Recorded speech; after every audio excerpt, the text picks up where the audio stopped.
Coucou les amis, c'est Julia. Et bien écoutez, on va démarrer ce live toujours en direct de Koh Samui, de la Thaïlande. On va parler aujourd'hui des blessures émotionnelles, on va parler aujourd'hui des émotions et comment on peut guérir au niveau émotionnel.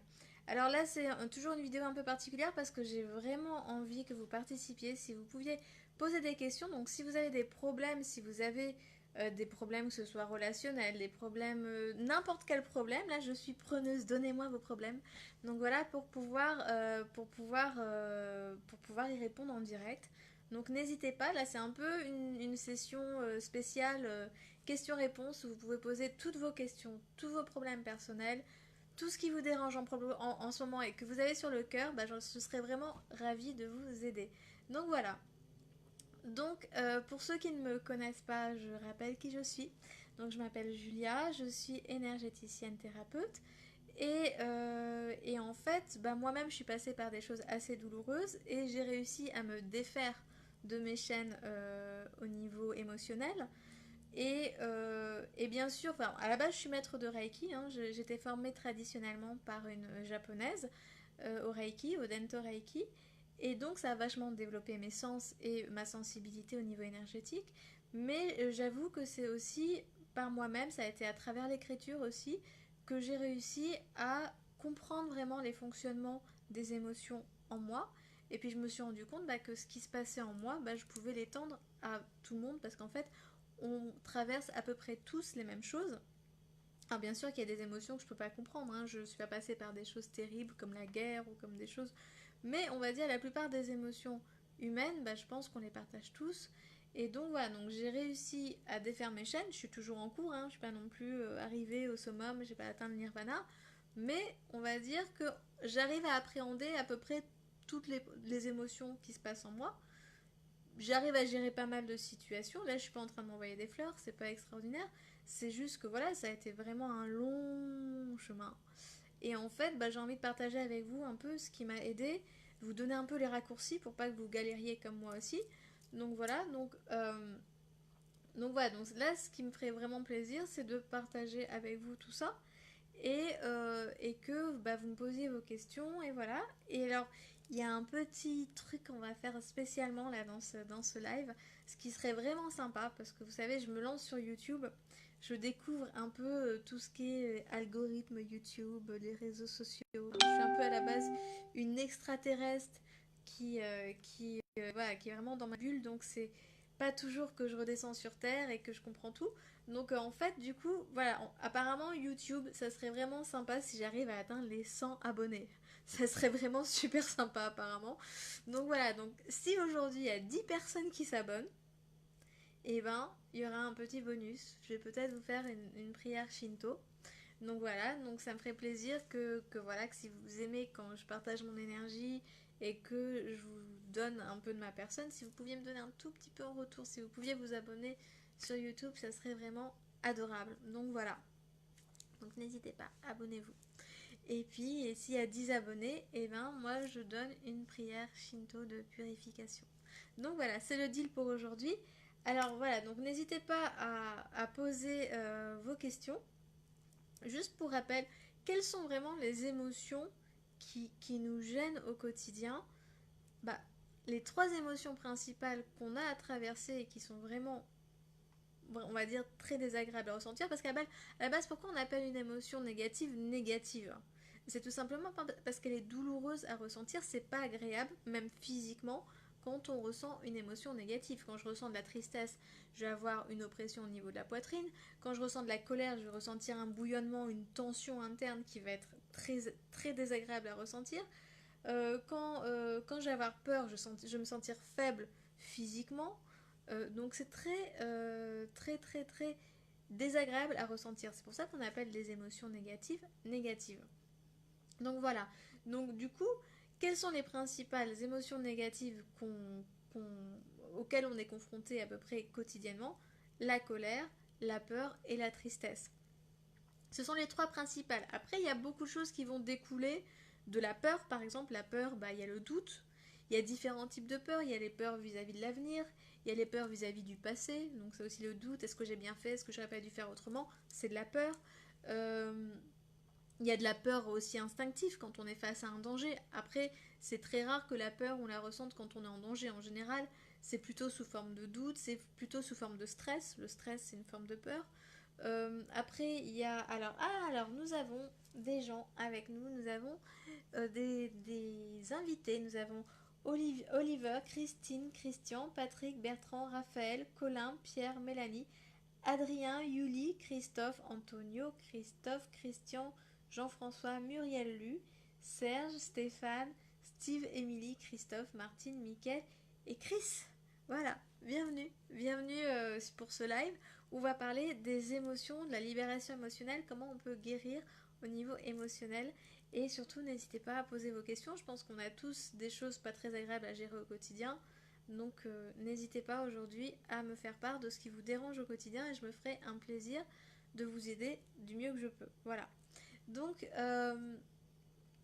voilà, donc la peur, il y a différentes variantes. La colère, pareil, il y a différentes variantes. Il y a la colère vis-à-vis de soi-même, qu'on peut appeler frustration.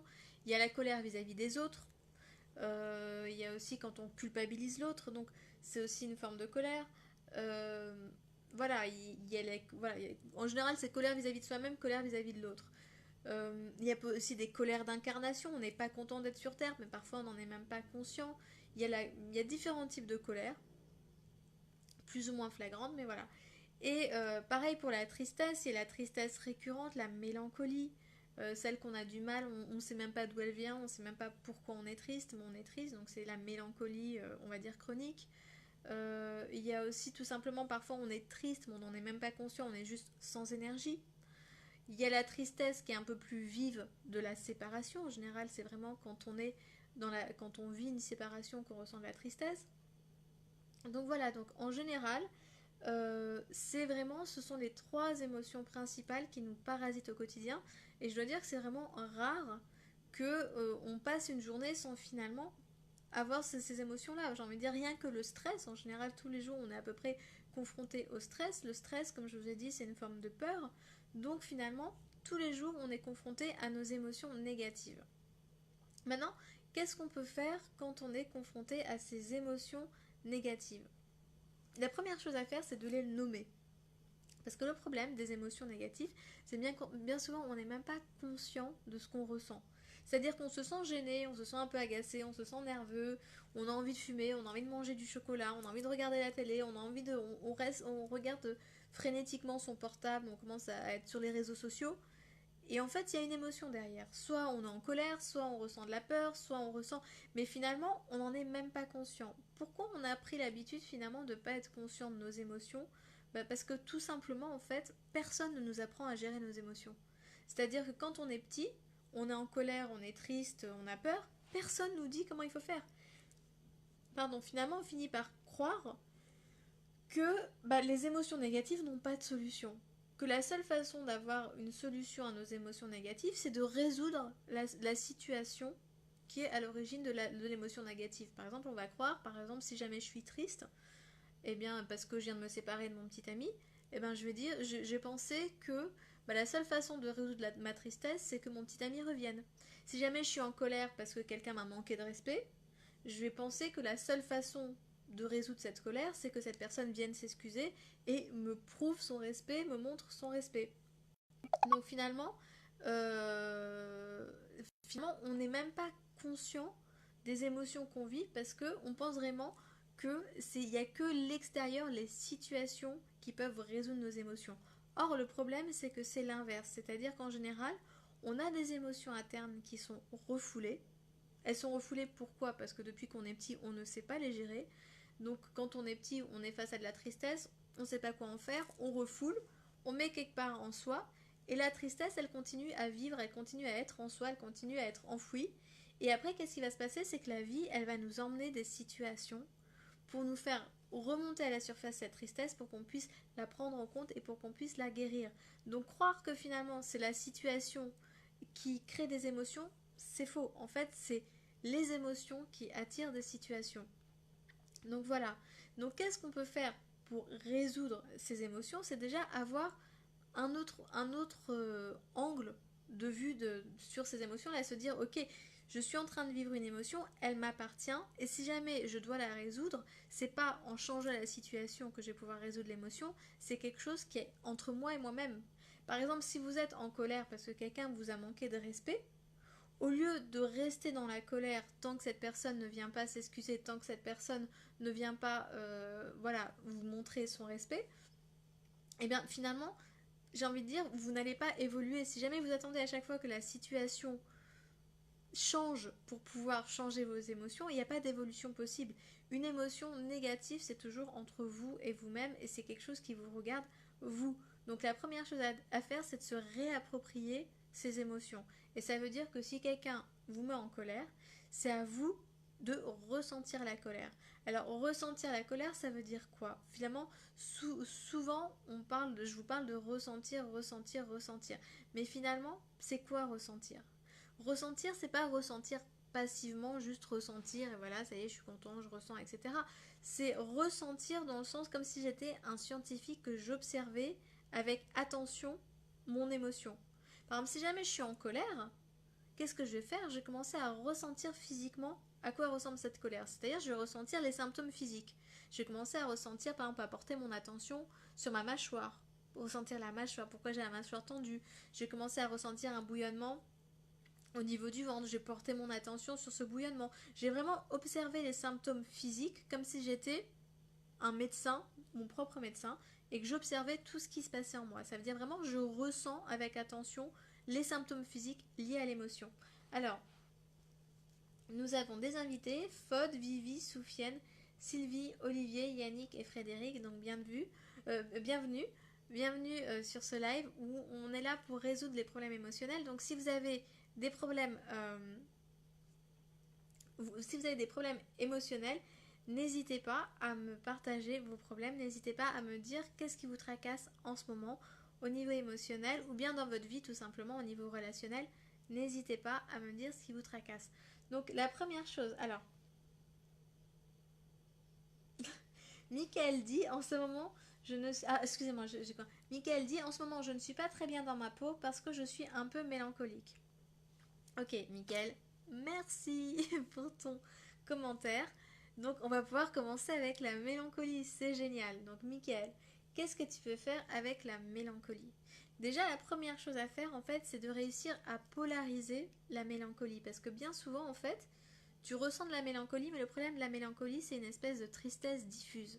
C'est pas une tristesse claire et nette. C'est pas comme quand tu viens de tu viens de te séparer de quelqu'un ou tu as vraiment un choc émotionnel qui te fait vivre la tristesse. La mélancolie, c'est une espèce de tristesse insidieuse, diffuse, qui va un peu occuper tout ton corps, où tu vas te sentir sans énergie, où tu vas avoir l'impression d'être vide. Mais c'est pas une tristesse claire et nette qui te fait pleurer à chaudes larmes, qui te fait vraiment évacuer.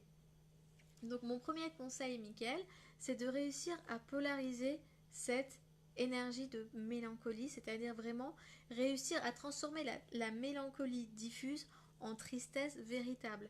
Et pour ça, ce que je te conseille de faire, c'est par exemple d'aller à fond dans la tristesse. C'est-à-dire par exemple, regarde des films tristes. Mets-toi dans des trucs. En général, quand on est triste, on a tendance à éviter la tristesse parce qu'on a l'impression que la tristesse est sans fin. Typiquement, la tristesse, on a l'impression que c'est une émotion dont il faut vraiment se méfier. On a tendance à la fuir parce qu'on a l'impression qu'une fois qu'on commence à être triste, c'est sans fin. C'est sans fin. Il n'y a qu'une situation nouvelle qui peut nous sortir. Donc, c'est pas le cas, Mickaël. Il y a vraiment une fin à la tristesse, il y a vraiment une résolution possible. Et pour ça, il faut que tu te connectes à ta tristesse, que la mélancolie se transforme en tristesse. Donc par exemple, tu peux regarder des films super tristes. Je sais que ça peut sembler bizarre, mais tu peux te mettre dans des situations qui vont un peu exacerber ta tristesse. Pourquoi? Pour que tu ressentes le point énergétique qui est lié à la tristesse. Et le point énergétique qui est lié à la tristesse, c'est le 4e chakra, donc entre la poitrine, mais tu peux même ressentir vraiment ton cœur.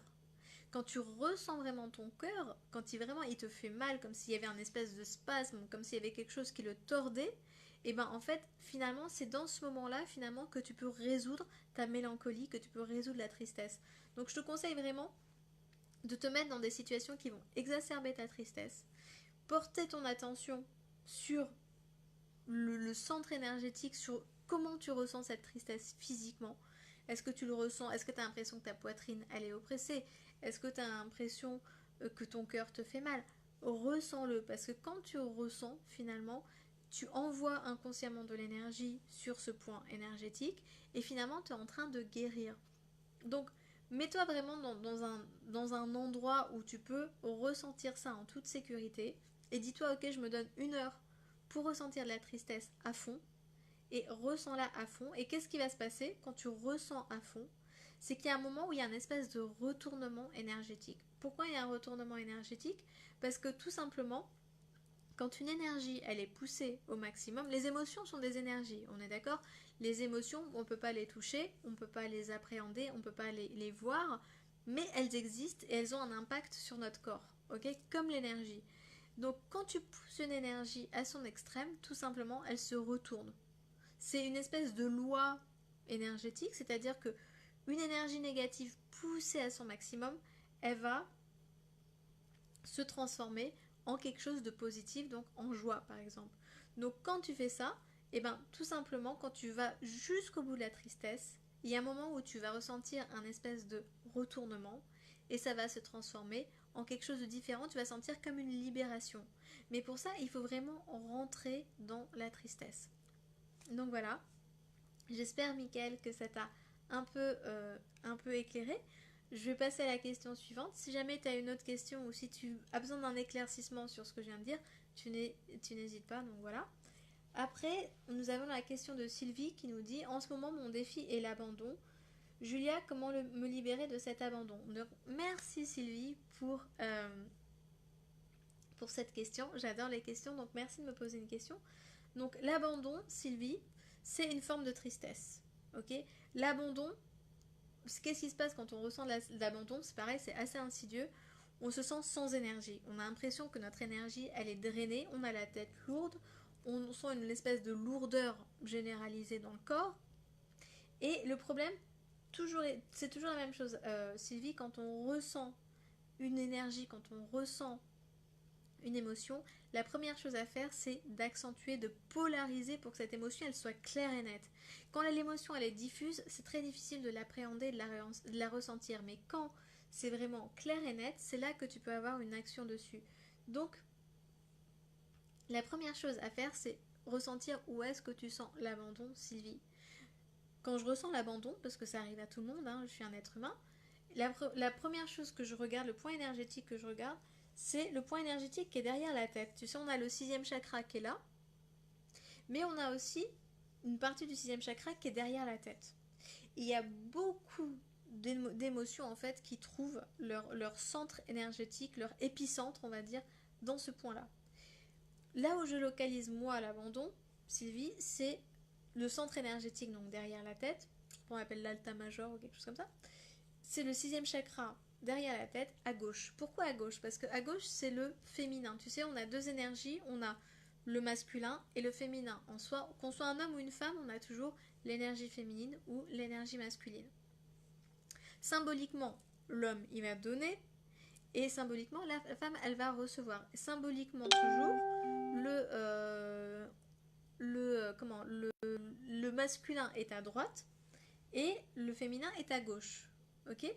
Et l'abandon, c'est une énergie du féminin. C'est quelque chose qu'on va ressentir davantage à gauche. Quand on se sent abandonné, on a une espèce de lourdeur, on a une espèce de tristesse. Donc la tristesse, elle est à gauche, elle est au niveau du cœur. En tout cas, le type de tristesse lié à l'abandon, parce que quand on se sent abandonné, c'est vis-à-vis des autres. Et le point, pour moi, hein, le point principal de l'abandon, c'est le 6e chakra à gauche, ok, derrière la tête. Et ensuite, qu'est-ce qui va se passer? C'est que, Sylvie, je crois que tu es en train de me dire d'où mes douleurs de cervicales. Alors, je crois que c'est ce que tu es en train de me dire. Hein. Eh bien, totalement. Si tu as des douleurs au cervical et qu'en plus tu vis de l'abandon, tu es en plein dedans, Sylvie. Donc, c'est super. Si jamais tu as des douleurs de cervical, c'est la voie royale, on va dire, pour guérir l'abandon. En fait, moi, je suis un peu maso. Hein. C'est-à-dire que je pars du principe que quand il y a quelque chose de négatif qui se passe, c'est le moment idéal pour moi de guérir. Donc si jamais, voilà, tu me demandes si tu as des douleurs de cervicales. Si tu as des douleurs de cervicales, ça veut dire que c'est polarisé, ça veut dire que c'est clair et net, ça veut dire que tu peux rentrer directement dans ta douleur, puisque la douleur elle est là, pour guérir l'abandon. Donc comment tu fais? Typiquement, tu ressens. Alors, je sais que c'est toujours très flou quand je dis ça. Tu ressens, ça veut dire quoi? Ça veut dire que tu scannes. Ça veut dire que tu essayes de ressentir la douleur. Essaye de rentrer dans la douleur. Tu sais, on a tendance à rejeter la douleur, on a tendance à croire que la douleur c'est pas bien, qu'il faut l'anesthésier. Hein, qu'est-ce qu'on fait de nos jours? On ressent une douleur, on prend du Doliprane, ça y est, on ressent plus rien. On essaye à chaque fois de pas ressentir la douleur parce qu'on pense que c'est un danger. Or non, la douleur c'est une porte d'entrée pour la guérison. Donc, qu'est-ce que ça veut dire ressentir la douleur? Ça veut dire essayer d'analyser à quoi ressemble le mouvement énergétique de la douleur.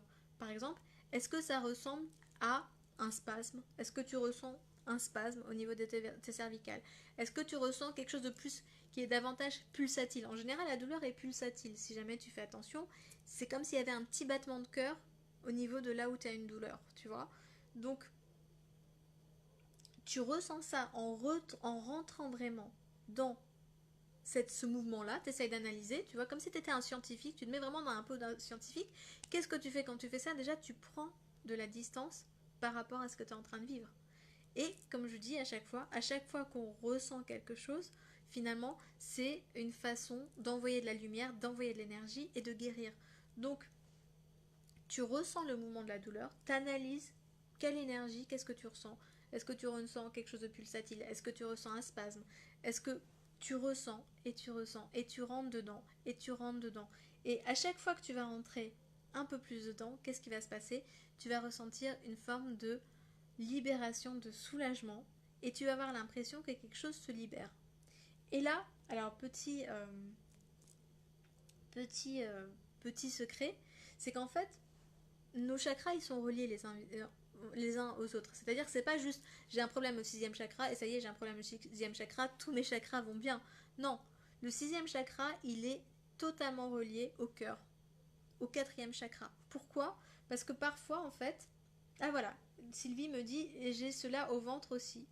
Donc, Sylvie, c'est super, c'est un super exemple. Enfin, excuse-moi, hein, je sais que tu es en train de souffrir, mais le sixième chakra, est relié au cœur. Ça veut dire quoi? Ça veut dire que quand j'arrive pas à prendre en compte les messages que m'envoie mon cœur, ça va remonter au niveau de la tête. Ça veut dire que quand j'arrive pas à me connecter au niveau du cœur, j'arrive pas à ressentir ma tristesse, ça va se transformer en déprime, ça va se transformer en lourdeur, ça va se transformer en pesanteur, en idée noire. Ok? Donc, quatrième chakra et sixième chakra sont connectés. Ok? Maintenant, le quatrième chakra, il est aussi connecté au deuxième chakra. Donc, tu parles de tes problèmes digestifs, typiquement. Pourquoi c'est connecté au deuxième chakra? Parce que le cœur, on va dire, c'est un peu le roi de ton corps énergétique, ok? Donc, quand tu as un problème au niveau du quatrième chakra, qu'est-ce qui va se passer? C'est que ton deuxième chakra, qui est un peu ton réservoir énergétique, ta chaudière énergétique, il va se mettre en berne, il va se mettre en sous-régime. Pourquoi il se met en sous-régime? Parce que si jamais ton deuxième chakra produit beaucoup d'énergie alors que ton cœur ne va pas bien et que tu es triste, etc., ça risque de submerger le cœur d'énergie. Alors c'est un peu technique ce que je te dis. Donc ce qui va se passer, c'est que ton deuxième chakra va produire pas beaucoup d'énergie, va se mettre en sous-régime de façon à protéger le cœur, à pas le submerger d'énergie. Donc pour résumer, Sylvie, si tu veux, tu as le sixième chakra, le quatrième chakra et le deuxième chakra qui fonctionnent en même temps. Et donc, je te conseille, Sylvie, de rentrer dans chaque douleur. Dès que tu as une douleur, ça veut dire que finalement, tu n'as pas pris en compte une émotion, et je ne suis pas en train de te blâmer, c'est normal. C'est tout simplement que personne ne nous apprend, et que le chemin inverse, en fait, il t'incombe de faire le chemin inverse, c'est-à-dire de passer par la douleur pour retrouver l'émotion qu'a créé cette douleur. Donc, prends tes douleurs de cervicale et tes douleurs au ventre comme des portes d'entrée pour te permettre de retrouver l'émotion qui est à la base, qui est à l'origine de ce problème physique. Donc, rentre dans tes douleurs au niveau du ventre, essaye de voir. En général, le ventre, hein, c'est du spasme. Essaye de rentrer dans le spasme, essaye de ressentir le spasme à fond et tu vas voir qu'au bout d'un moment,